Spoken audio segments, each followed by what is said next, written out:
You know, people have no idea. Most people I've spoken to, if you tell them, do you know that you can drive 500 kilometers on an electric vehicle that you only spend $10 to charge? You know, people have no idea that you can do that. And in Africa, I think that's a huge factor, because cost effectiveness is really a thing here. Seeing people are trying to make ends meet. So if you can save on something, you know, most people will jump on it. Okay. So the reason why we're doing it is just to educate people, first of all, about this technology that is there.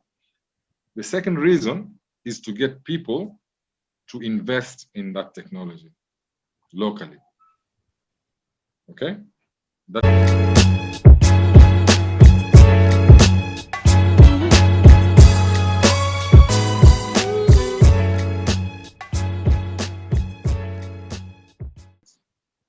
Hello, everybody, and welcome to the AfricaNEV podcast. After a few hiatus, my name, as usual, is Gad Ashiago.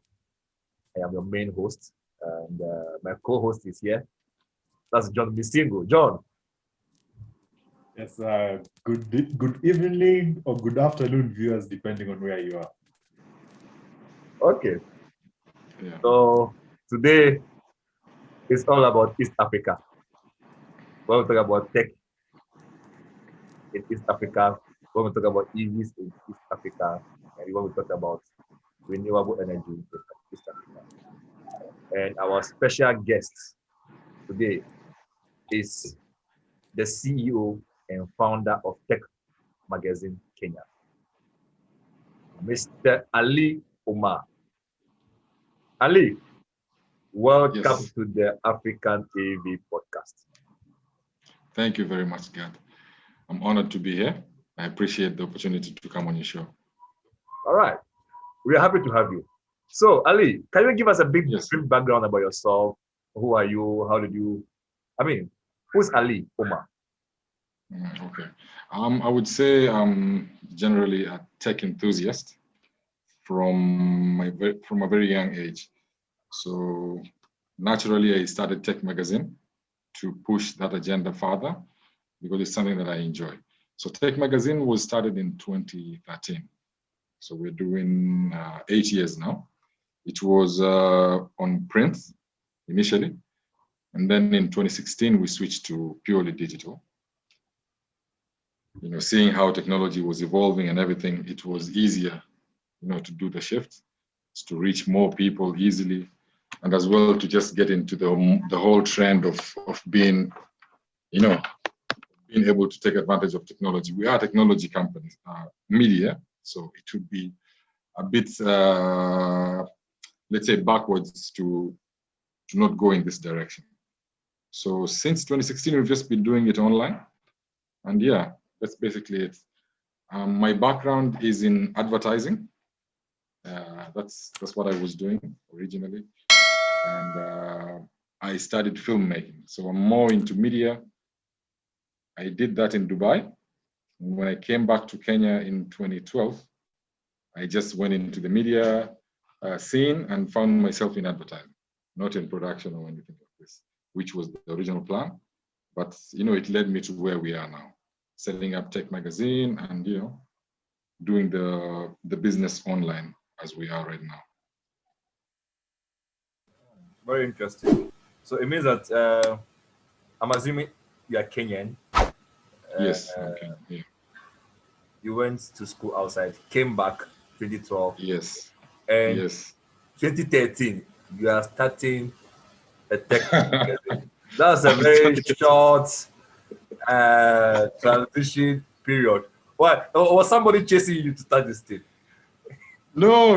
It was always my intention to do this, but I was not able to do it immediately. I came here, so I had to go into a media company, get a job, get to know the market and how it operates, and then I launched my magazine in 2013. You know, one of the challenges we have, as you are well aware, in Africa is capital.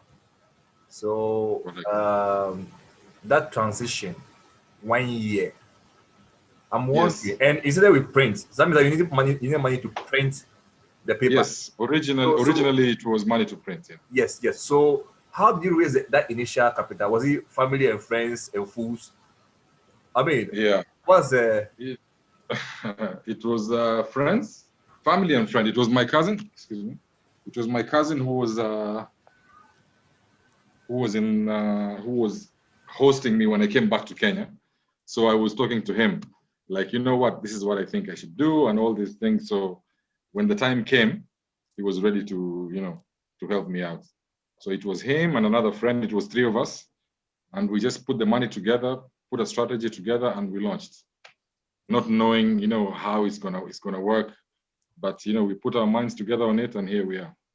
so it was family, friends, and fools. Okay. Yeah.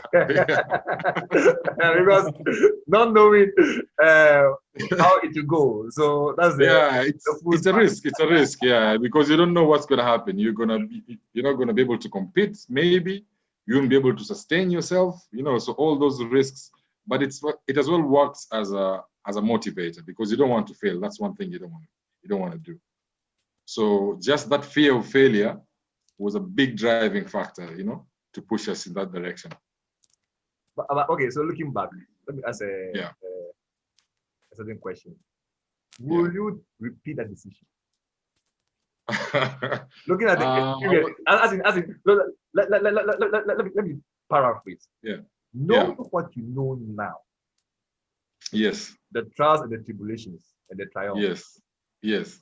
Will you, if your 2021 self was sent back to 2012, will you make the same decision? I would make the same decision, but maybe I would not go full force the way I went in initially.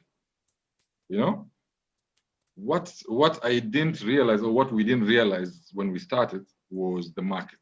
The market in Kenya or East Africa is very different to what happens in international markets, let's say. Even the Middle East, not even Europe or America, just what is going on in the Middle East. That's why I was in university in Dubai, so that's what I was mostly exposed to, and that's what I wanted to come and do here. So the quality of the magazine was maybe too high for 2012. So we ended up spending a lot of money on the first runs because we wanted to put out a very good product. And then we realized that, okay, maybe we are doing it a little bit too much. We need to lower the quality a little bit so that we can just sort of sustain ourselves a little bit. So in 2015, we switched up the strategy a little bit. We made the magazine a little bit smaller. We removed cover models. And then we started pursuing now the online angle. And in 2016, we scrapped the print completely, and we're in digital from then. So it's just strategy maybe initially, but first impressions last. So I can't really complain on that. So what are you saying? When you talk about quality, I'm assuming you mean the quality of the print production. Of the print, yeah, the quality of the print, the quality of the paper, the style of the magazine itself. We used to do binding with hardcovers on both sides and things like this. But the market here was okay. People appreciated, a few people appreciated, but it was not necessary. We figured it was not necessary because so many of our competitors were just doing it, the basic way, and it was working. So it made your magazine more expensive. Is that operational costs. Yeah, operational costs exactly were expensive. To print them was very expensive. To transport them was very expensive because it's heavy.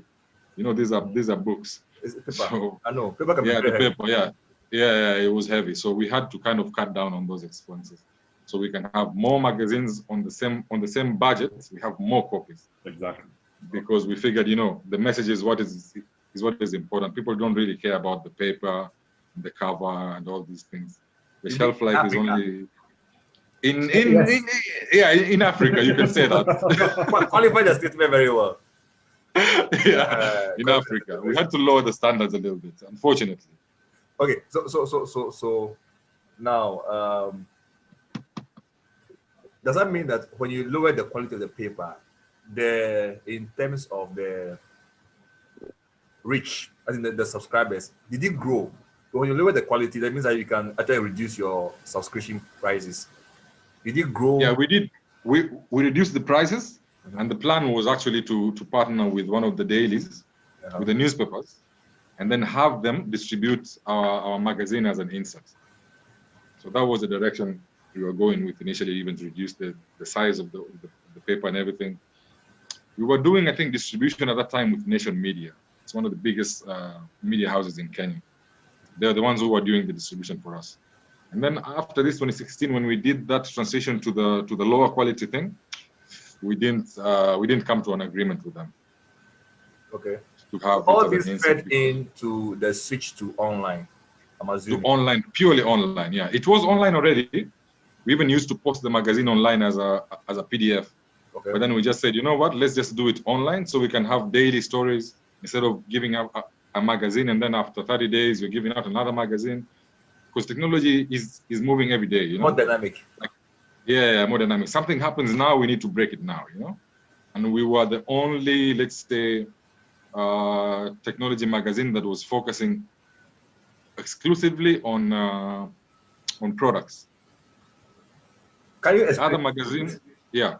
I mean, there was another magazine, I think it's still there. They were focusing on personalities, okay?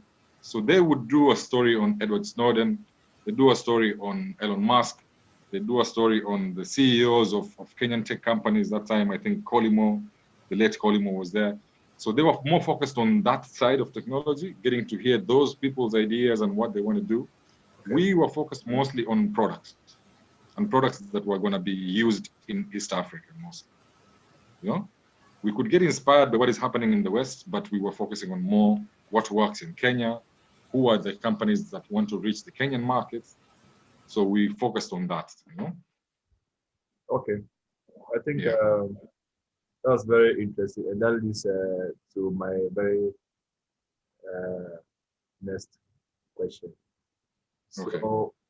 when you went fully online, okay, how does that affect your market reach? As in, obviously, you started in Kenya, so you were more focused on Kenya. But how did that Yeah. affect your reach in terms of the sub-region? So let's say East Africa, Uganda, What's Tanzania, it's whatnot, Ethiopia, and whatever. it helped with the reach for us to get out there, more people to get our news and information, but it affected our advertising locally. Because remember, we had a system that was working, and advertisers were used to what we were doing.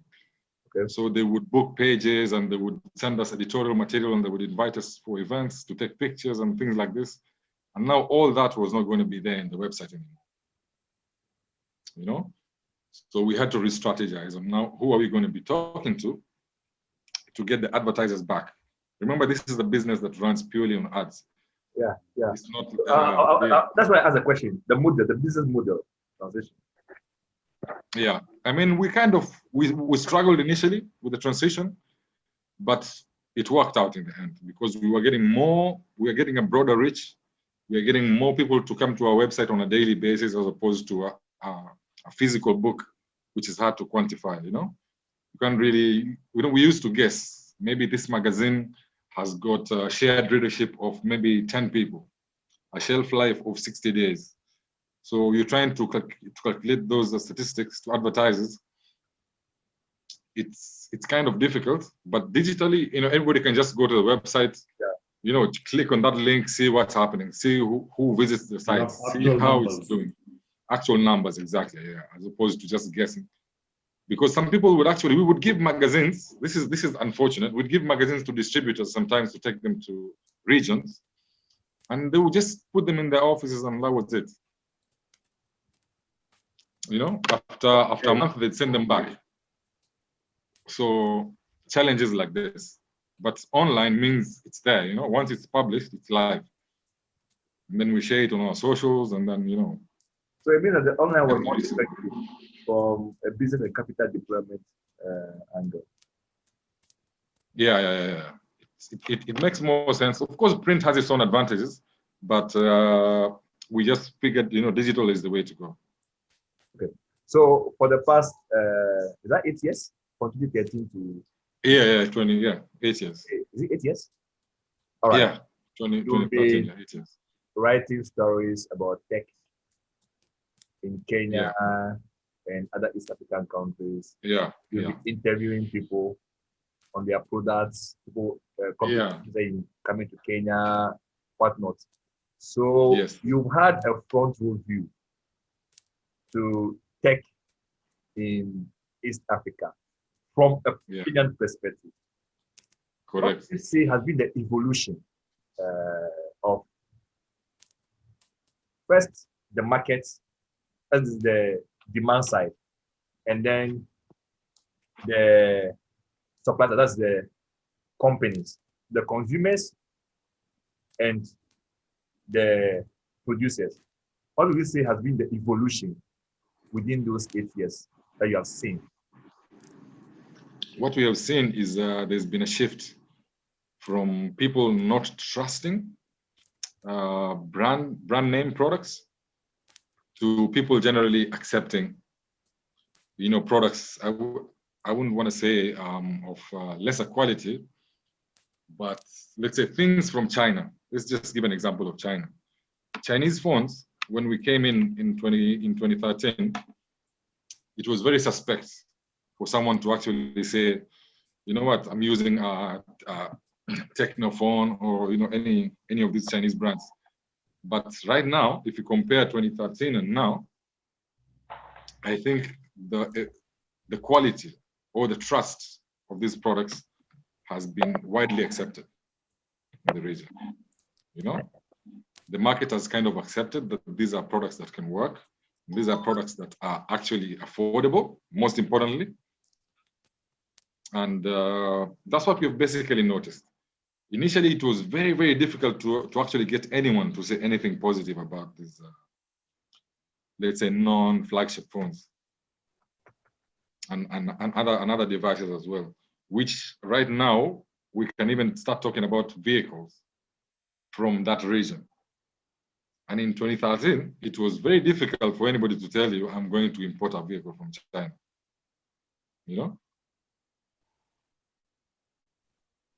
So that's what we've seen. People, That's one. That's how to do with the consumers. Yeah. What about the producers? The producers, I mean, it's mostly the same people. I wouldn't say there's been a shift. Maybe in terms of their aggressiveness in the market, of course, to counter China, but we haven't seen a big shift because there is a certain demographic that will consume those products, mostly corporates and people of that, living standards, LSM, those high LSMs. Those people, they don't matter. They would. Is it high what? High what? What was high LSM? LSM means living standard measures. In advertising, we categorize. How would we say? We would categorize consumers in terms of targeting. Advertising, there's just general advertising, and then there's target marketing, right? So in target marketing, we divide consumers according to living standards. So it's basically economic demographics. So maybe economic demographics. Yeah. So it goes high income, middle income, that kind of thing. That kind of income, yeah. So in advertising, it's called LSM, and they're divided from LSM 1-2 up to LSM 7-8. Oh, okay. So even if you see how people have kind of evolved, let's say in let me give an example of scratch cards, okay? For your mobile phone. Credits. Okay. Credits, yes, credits. In Kenya, we have credits as low as I think 10 cents dollar. Okay. Really? US 10 cents? Yeah. That's what 10 cents. 10 cents, like yeah. I mean, US dollar. I mean, divided by 10. That's 60%. We have. You will not get that in Ghana. So I mean, these are things that they had to adapt. We have from 10 cents to $10. Okay. Scratch cards. Okay, so you would not sell these things in the same place. Okay, you will not communicate this information to everybody at the same time. I get it. You understand? So it's the same thing. How these let's say these big companies would come into Kenya, they would just focus on what they want to focus on. Maybe their market would shrink a little bit because the products from the East have really, you know, they've just been everywhere right now. I mean, it's everywhere. You cannot say people are choosing them over the other ones, but they've kind of accepted that these lesser brands are also working from everything. They have proven that they work and they meet our pockets. That's basically it. That's good for Africa, right? So anyway, Exactly. it's that for now I'll be the one asking the question, but you see, as we were talking, our other colleague Olukokun has also come on the podcast. So I think I'll open the floor first for John because he's the East African, and he can ask some follow-up questions. Yeah. First of all, what you guys are doing is quite amazing. Being able to record and just, you know, how tech is going. We know that you're actually starting a journey that it's only going to adapt to go even much faster. The changes are going to be much faster. It's going to speed up even more. So you guys, congratulations to you guys for doing that. Thank you very much. Yeah. I would kind of like to ask, and I think God tried to pick on it, but are there any locals who are you know, like let's say like maybe you could give us stories of any locals who are doing innovative things here? And I know this is Kenya, and unfortunately, not just apps. It's true. Yeah. Yeah, we have one guy who we are actually going to be featuring very soon. He's called Lincoln Wamae. I don't know if you've heard of him. No. He's an engineer, self-taught, who's making electric wheelchairs that are adapted to our environment, to our roads, you know, such things.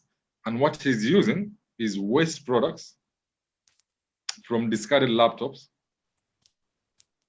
because he's using the lithium-ion batteries from there. And he's actually making things that I'd say if Lincoln was in America, he would have received $1 million scholarship. He'd be, you know, getting training. He would be getting opportunities to do his business, you know, in a much bigger way.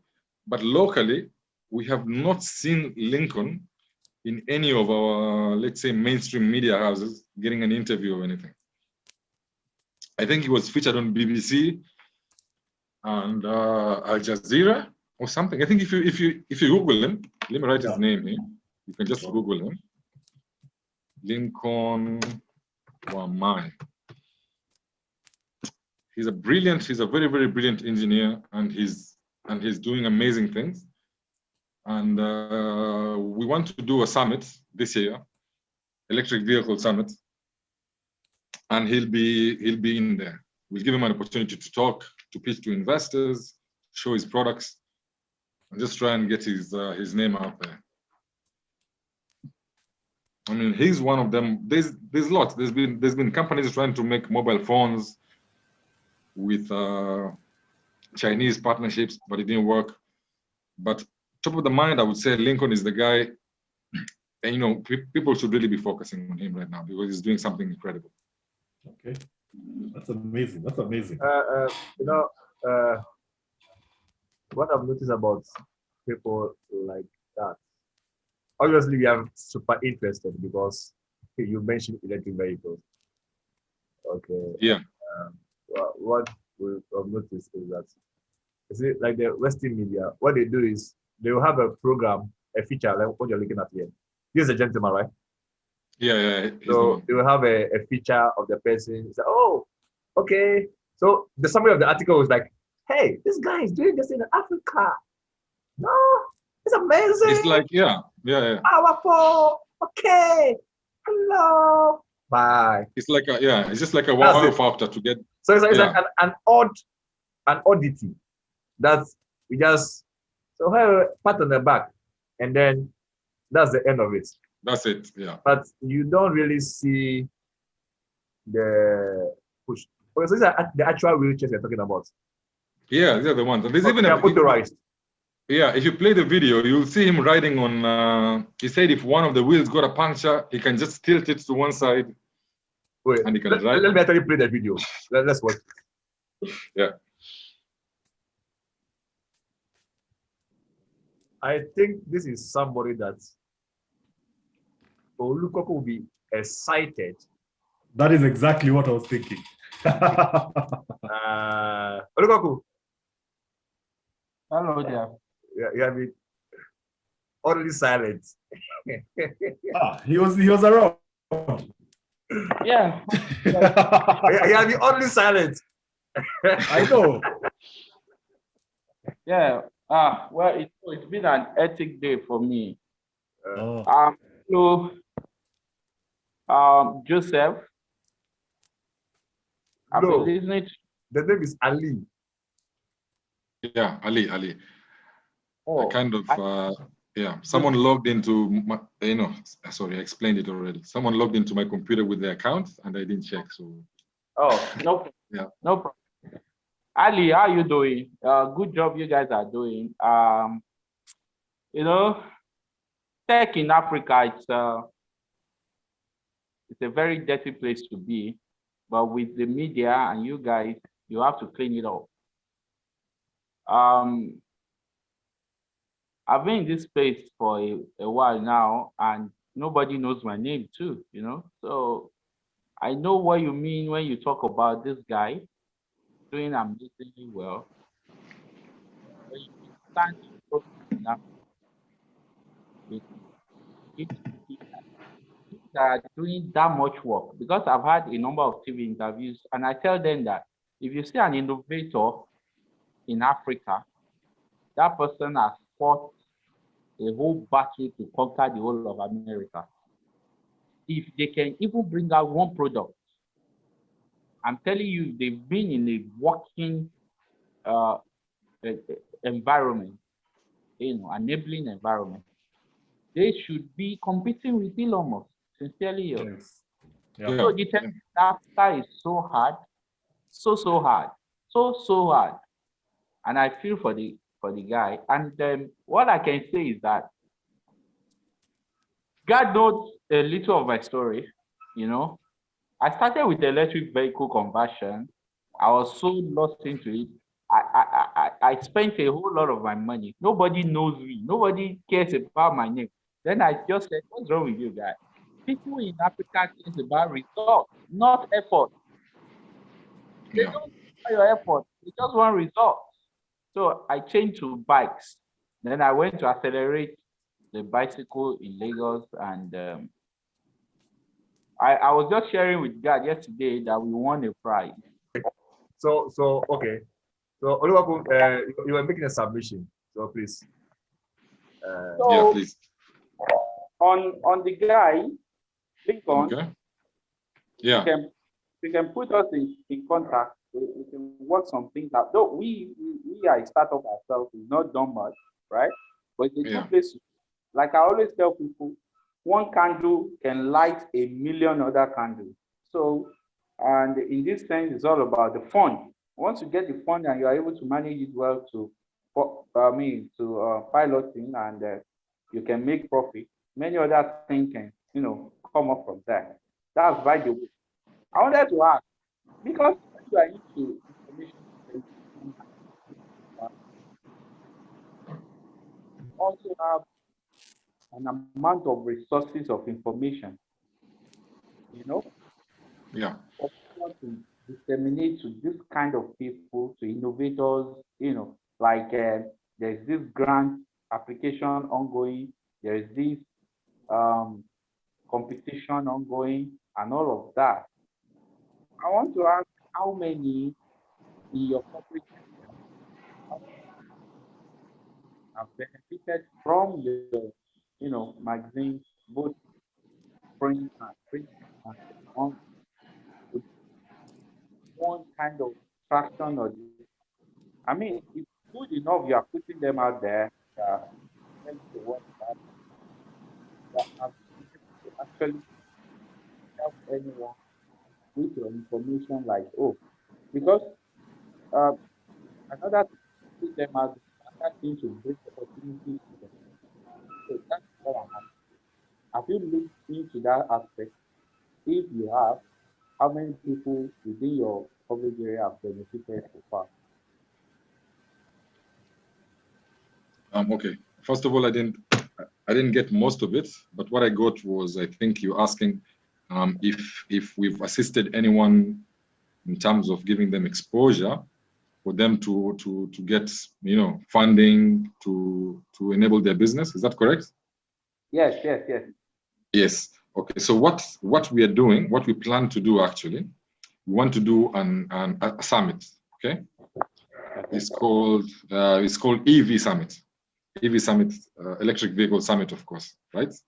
And in this summit, we're going to have one topic. It will be electric vehicle innovators of like just basically only the innovators, local innovators. That is, there is companies, big companies like Opibus. I don't know if any of you heard of Opibus. It's a European company. Yeah, it's a European company, but it's based in Nairobi, and they are doing vehicle conversion.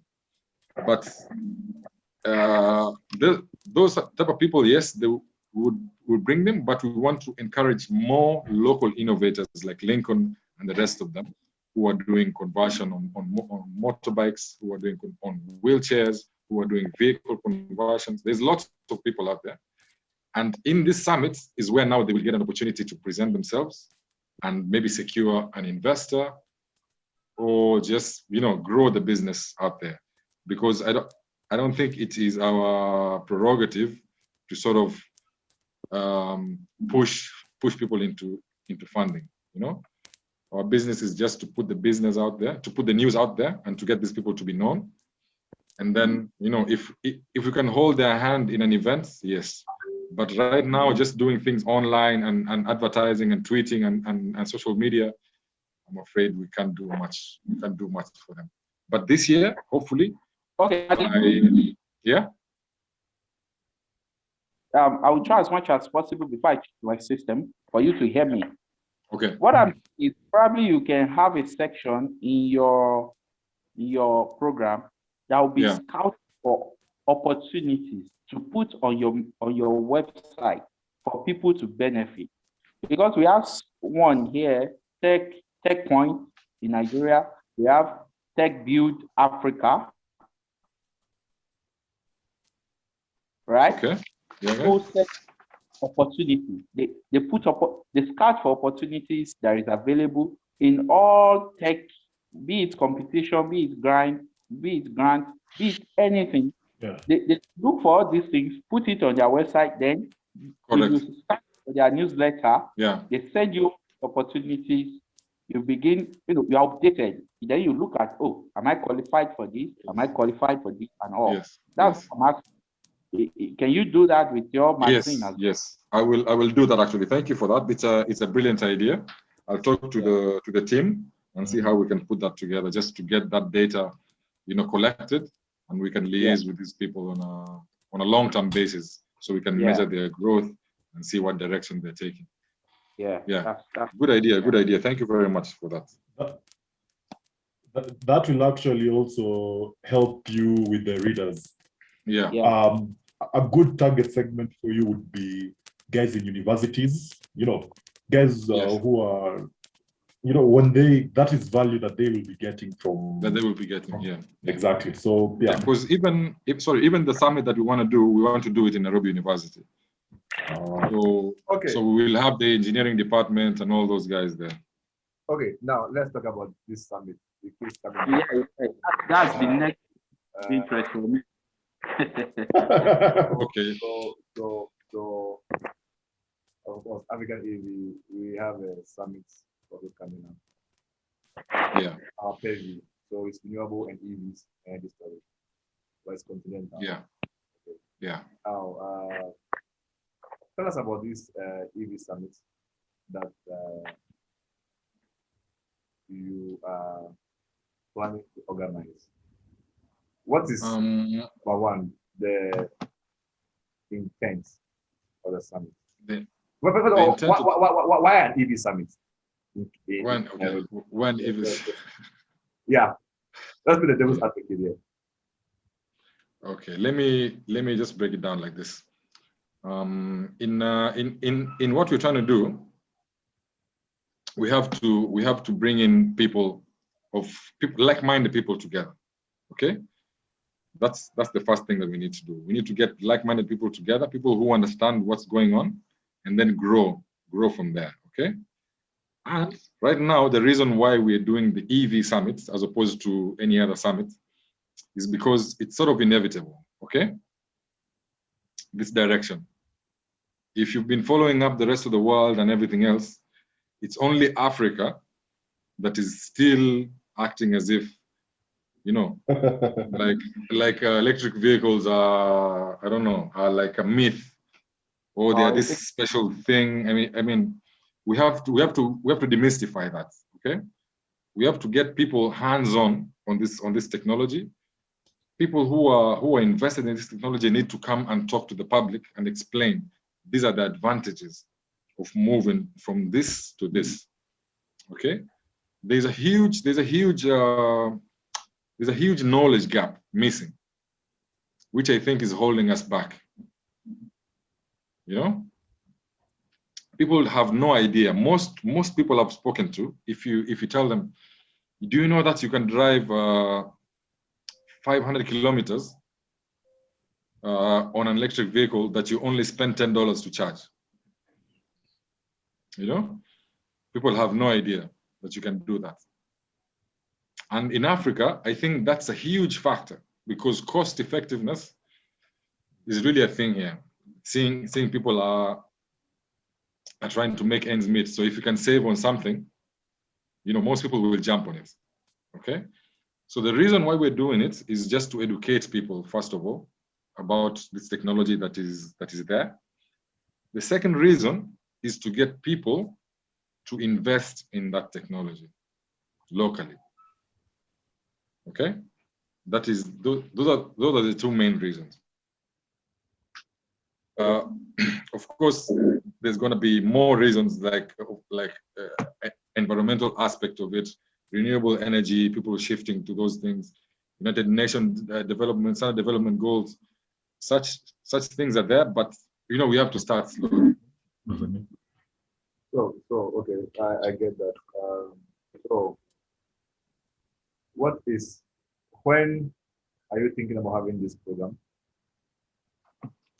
This summit was supposed to happen in 2019, actually, in Nairobi, with the former governor. You know, we had some problems in politics, and the governor was removed, and the system changed.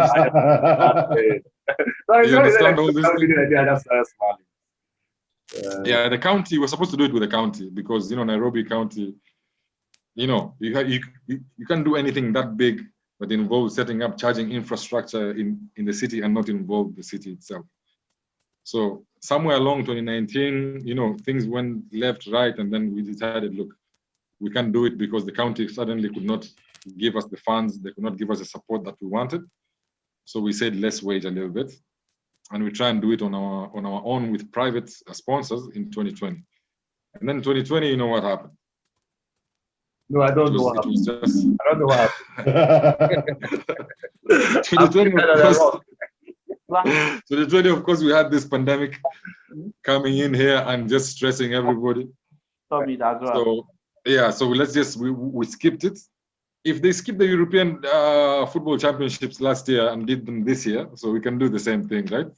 We can say Nairobi EV Summit 2020, but in 2021, you know? So this is what we're trying to do right now. So we're in discussion with the NMS that this is the outfit that is running the city right now. And we're having a discussion as well with some foreign companies from China and India on how to facilitate them to be part of it. So that's what we're trying to do. How are you funding this? Say again? How are you funding this? Funding. Funding, we're funding it like an event. You see, in media, even not this tech media, sometimes you do an event and get your clients in one place. Okay. I mean, I don't want to go into the nitty-gritties, but there's ways you can sponsor the event, you can brand the event, you can participate. There's spaces that you can pay for. So we just need an initial capital for the marketing and the venue. And then we bring in the partners on board, and then we try and break even from there. Okay. So, but it's not going to be a big challenge. In terms of the format, what was the format for the event?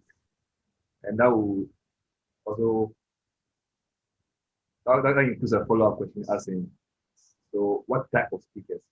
Okay, the format, then is it going to be a speakers event, a speaker-led event, or is it going to be? Yeah. It's going to be, of course, it's going to be segmented. It can't be just one thing. Let me just try and find some document here that we can use. You have a website for the events? No, it's going to be on the same tech magazine. Okay. On the same tech magazine platform, we'll just put a page there. In 2019, before we even went to advertise, we posted it on our website and said, we actually put a form and said, this event is going to be invite only, okay?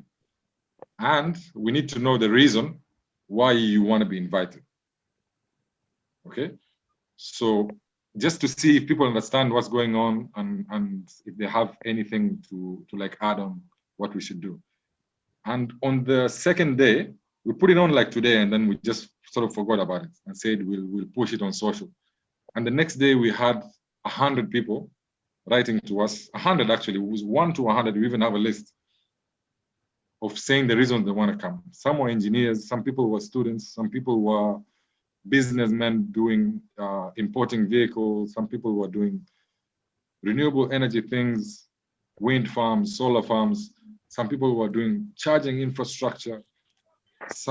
We even got an email from a guy in Ketrako. I don't know if you know what Ketrako is. They're the guys who set up the electric infrastructure in Kenya. Yeah, Ketrako is, they basically manage the power lines. Yes. Okay. They manage the infrastructure for the Kenyan power.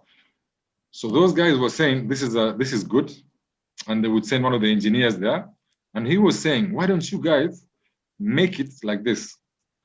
Bring in somebody like Kenya Power. Okay, Kenya Power is, they're the ones who now do the commercial aspects of it. Yes, Kenya Power. He was saying Kenya Power has more than 300 vehicles, okay, diesel vehicles that are running around, okay, and these vehicles cost money to operate, cost money to fuel, cost money to maintain. So they were saying, why don't you talk to these people, have them come to the summits, and just say hypothetically, should they replace the entire fleet with electric vehicles? Exactly. How much are they going to save? Seeing that they have the energy, so they would be buying it at a lower cost. Okay, that means higher revenues for them, and most of these electric vehicles do not need maintenance. Also, there is no oil, there's no filters, there's no spark plugs, there's no all these things. It's just brakes and coolant. So if you look at it in those numbers, the guy was telling me this is going to be a huge thing, but you have to put it to them in those numbers. Let them come and talk about the money that they spend and how this would revolutionize their industry. And then maybe that would convince the local consumer to be like, okay, this makes sense. Because people are very skeptical right now. People don't understand these things. They're thinking, what happens when the battery dies? And in the streets. It's very interesting listening to you, really. And this is almost like a script of AfricaNEV, everything A to Z. Yeah. What we intended doing as well since how many years now, and how the pandemic altered it. And okay, the part I didn't get while you were talking, Ali, is Yeah. will it be a paid event that people will have to pay before gaining entrance or something? Or it's free for everybody to participate? No. We don't want to do it. We don't want to do a free event. For one reason, is we want to have people who actually sort of have an idea of what is going on. Okay, so we skip the first hurdle of just questions of people wondering what this is. Yeah. Okay, because at the event we also have limited spaces at the event. So we had put in a price of $5, you know, just to be part of it. But of course, we're going to be streaming it online. But if you want to come to the event, you pay $5. You get some sort of tea and something, some snacks, because it's going to be a whole day event. If you want to spend the whole day there, and just to kind of cut down on who. Please, Okay? We do it in sections. Like we start off with. Say again. I think Continue, please. my internet sort of. I don't know if it's my internet or something, but Yeah, I can hear you. I can hear you. Yeah. You said something about to cut off the first hurdle, then there was some little break somewhere. So can you sort of repeat? I was saying what we need is to cut off, you know, just to get the people who understand what's going on to come into the event, because we want people to kind of participate. After every session, we're going to have Q&A, so we don't want people just sitting there not knowing what's going on. Of course, if we would have everybody there, would be great. But maybe we have like 500 seats only, so it's limited. And of course, this is a university, so students are going to be free. Are going to be free to come in, because we can't charge them. It's their university, right? So let's say half the spaces are taken by students.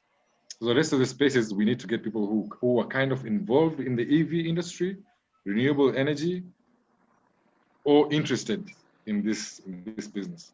That's why we said we put in a $5 ticket. But of course, we're going to do invites. Like I said, we're going to do invites. But if you show up at the event itself, you want to come in, there's going to be a cover fee. But most of the time, we're just going to be sending invites to people depending on what reasons they give us on why they want to attend the event.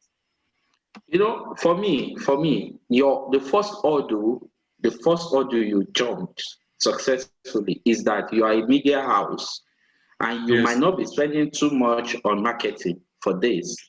And already, people that are reading your audiences already know your niche. So once you put something like that out there, it's like it's already a done deal, right? Yeah. That's a fantastic one. I'll let God say a lot of things going on in his head right now, because the way it's tilting his head right and left, exactly what he wants to say. Because everything you just said right now is what we have planned. What do you need to say?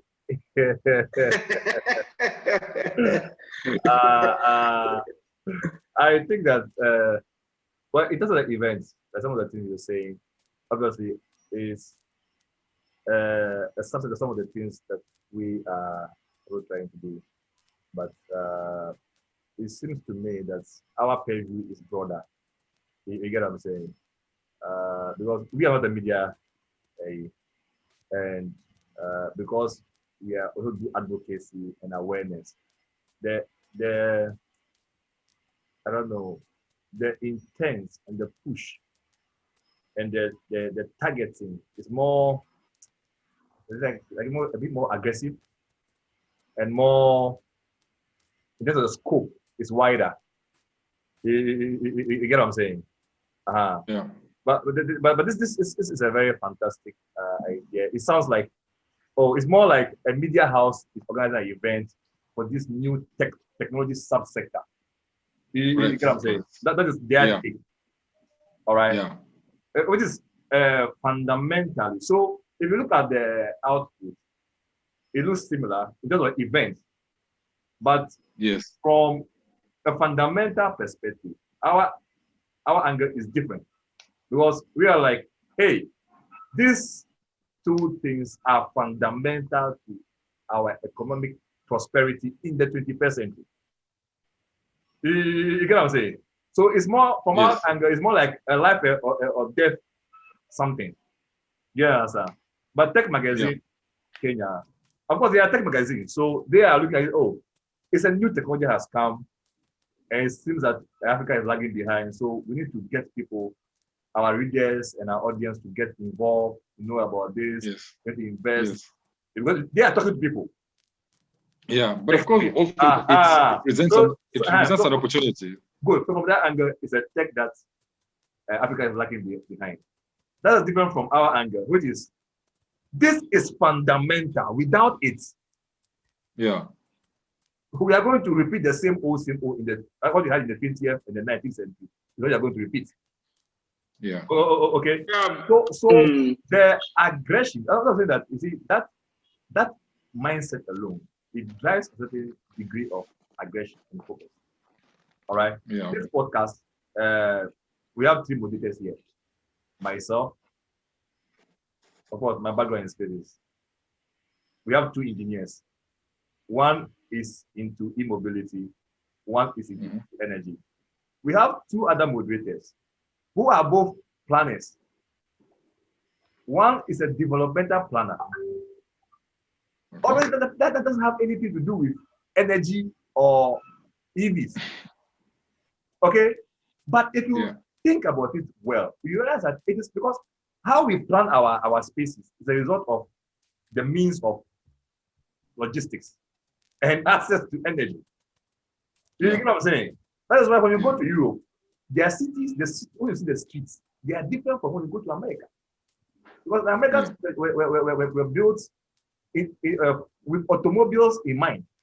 By Europe, they were built with horses and carriages. You get what I'm saying? So it's a from our point of view, it's a I don't know how to say it, but it's intense. That's the only way I can simplify it. It's kind of intense. But I am very happy that you guys are thinking the way you are thinking. There's one key thing that is very vital to African e-mobility, and is standardization. If there is any organization in Africa that's clamoring for standardization, then you are talking about AfricaNEV. Yeah.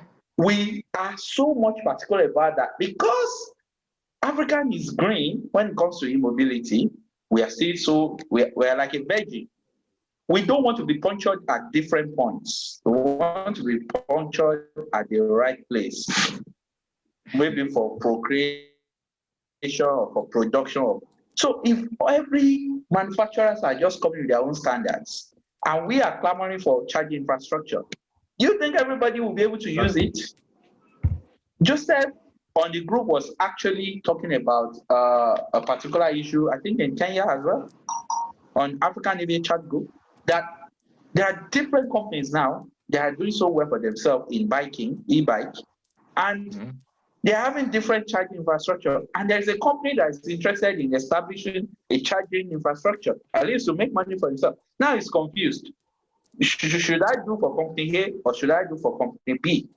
Yes. And I said, okay, what you need to do is try and bring all these people together, do adapter for each of their existing projects, and going forward, set up a standard so you can have one charger that fits for all purpose. Yes. There you can make your money. That will now be a template for other African countries to emulate. So if you are talking about these things, if you are organizing your summit, if you are writing your articles, you must make sure you reinforce or emphasize on standardization. We must have interoperability by directional flow of operation of like I should my motorcycle should provide electricity for me at home. I don't care how that is made. You get it? This is Africa. Yes. Exactly. This is Africa. We need to utilize every resources we have to the maximum. We don't have that luxury. That okay, this one is for this this battery is for my bicycle. I have to have another battery to light up my house. What's that? Yeah. No. So I want to implore you, please write it down, jot it down. Standardization is key. We have done quite a lot of work in that. I think we have a white paper already, that if I'm correct. Okay. That is very true. So we are ready to share with the whole world what we think should be the standard for e-mobility in Africa. So that when all these manufacturers are coming, government will be telling them, oh, this is the standard we should bring. Yes. Do you get it? Not that they will just bring. Look at Lucid, look at Tesla, look at Chevy Boats, look at different companies in America. Yeah. They cannot operate. And Tesla will come. This name so is very confusing. That Joseph is always throwing me off. This Joseph guy, I actually just texted him right now. I was telling him, boss, you cannot log into my laptop with your Zoom and just leave it like that. So majorly, standardization is very key. And in fact, it should be at the forefront of our discussion at any time of the day. At any time of the day. So I wish you could do an article on that. You can feature some of our works too, what we've done. Then the AFCIA, is that the correct name? The AFCIA in South Africa, the DC people that we spoke to. Okay. Yeah. So, I mean, we're trying to, we're trying to make sure that Africa does not become like America when it comes to EV and charging standards, because people will find it difficult more here. They already pose a lot of problems that why EV cannot work. Now, if we bring those kind of you cannot charge here, go to use another ATM from another bank. You can imagine. So you have to look for your bank to use your ATM. Ridiculous. Yeah.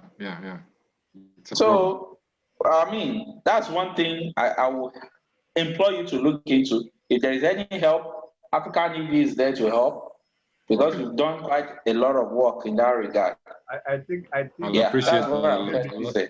I'll appreciate your input a lot on that.